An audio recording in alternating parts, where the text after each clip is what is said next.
Hello, I'm Susan Cooksey, curator of the exhibition Peace, Power, and Prestige, Metal Arts in Africa. And I want to welcome you to the exhibition on its opening day and share with you a glimpse of some of the objects in the exhibition that you will not be able to see in person for a while, but you can at least see some of this online.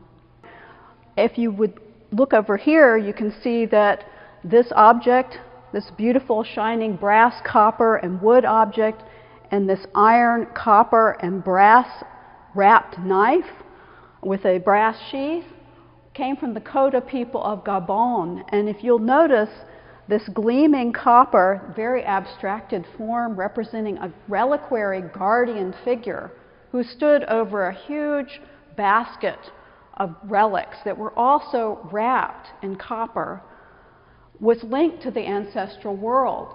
Copper, because of its beautiful red color, was thought of as having the power of ancestors who were linked to the cycle of life and death. Red is the color of blood.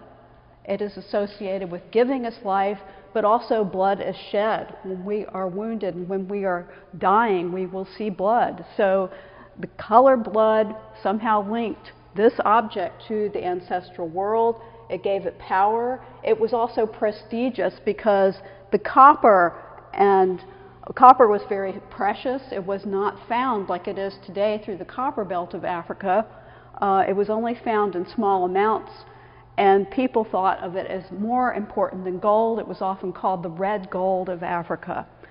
So this figure was considered extremely prestigious, not only because of its use of copper, but because the brass sheeting that you see on the surface of the face and this crescent form over its head were imported from Europe. This metal knife, also from the Koda people of Gabon, has iron, which was complemented. The power of iron was considered so important because it transformed societies by being very strong, very durable, used for weapons, used for tools, that made one society have the edge over another society. In other words, they had more power. That power was translated into the power of leaders.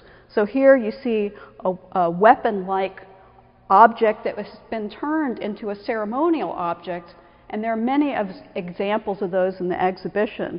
Things that look like knives, swords, and other